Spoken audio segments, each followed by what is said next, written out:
ജോലിയുടെ ആവശ്യത്തിനും ബിസിനസ്സിനും വിനോദത്തിനും കുടുംബ ആവശ്യങ്ങൾക്കും ഒക്കെയായി രാജ്യമാകെ യാത്ര പോകാൻ ആഗ്രഹിക്കുന്നവരിൽ പ്രതിവർഷം 16 കോടിയോളം ആളുകൾ വിമാന സർവീസിനെ ആശ്രയിക്കുന്നു. അതിൽ 10 കോടി ആൾക്കാരെ നഗരങ്ങളിൽ നിന്നും നഗരങ്ങളിലേക്ക് കൊണ്ടുപോകുന്നത് ഒരൊറ്റ എയർലൈനാണ്, ഇൻഡിഗോ. രാജ്യത്തെ ആഭ്യന്തര വിമാനയാത്രയുടെ 64% കൈയാളുന്ന എയർലൈൻ ഭീമൻ ദിവസവും 2200 ഇൻഡിഗോ ഫ്ലൈറ്റുകൾ ഗഗനവീഥികളിലൂടെ ഇന്ത്യൻ നഗരങ്ങളെ ബന്ധിപ്പിക്കുന്നു. ബിസിനസ് തുടങ്ങി 20 വർഷം കൊണ്ട് ആ സെക്ടറിൻ്റെ 65% കയ്യിലാക്കിയ കോർപ്പറേറ്റ് ബുദ്ധി, കൂടെ തുടങ്ങിയവരും പിന്നാലെ വന്നവരും സർക്കാർ എയർലൈനുമെല്ലാം തലകുത്തി വീണ മേഖലയിൽ തലപ്പൊക്കത്തോടെ നിന്ന ബ്രാൻഡ്, ഇന്ത്യയാകെ പരന്നു പടർന്ന നീലക്കുരുവിയായ ഇൻഡിഗോ. കുറഞ്ഞ നിരക്ക്, ഹൈ എഫിഷ്യൻസി, പറഞ്ഞാൽ പറഞ്ഞ സമയം, എത്തിക്കുന്ന കൃത്യത, ആവശ്യം പോലെ സർവീസ്.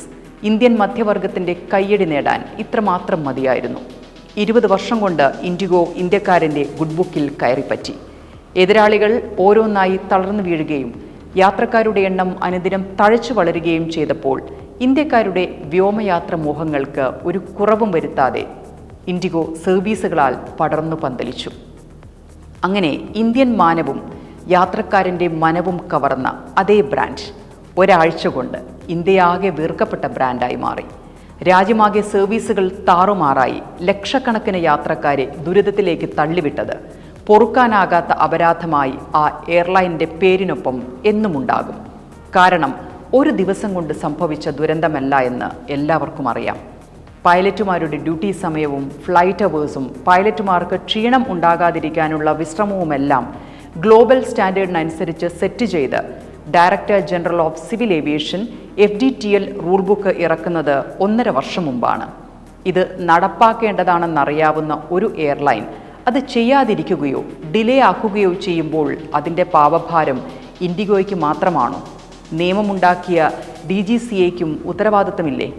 കാരണം രാജ്യത്തെ ഒരു മേഖലയിൽ മാർക്കറ്റിൻ്റെ കുത്തക കൈയാളുന്ന അത്ര ഉയരത്തിൽ വളരുന്ന ആർക്കും ആ പദവി നൽകുന്നത് വരുമാനത്തിൻ്റെ സുഖവും ബ്രാൻഡിങ്ങിൻ്റെ പെരുമയും മാത്രമല്ല, വർദ്ധിച്ച ഉത്തരവാദിത്വവും കൂടിയാണ്.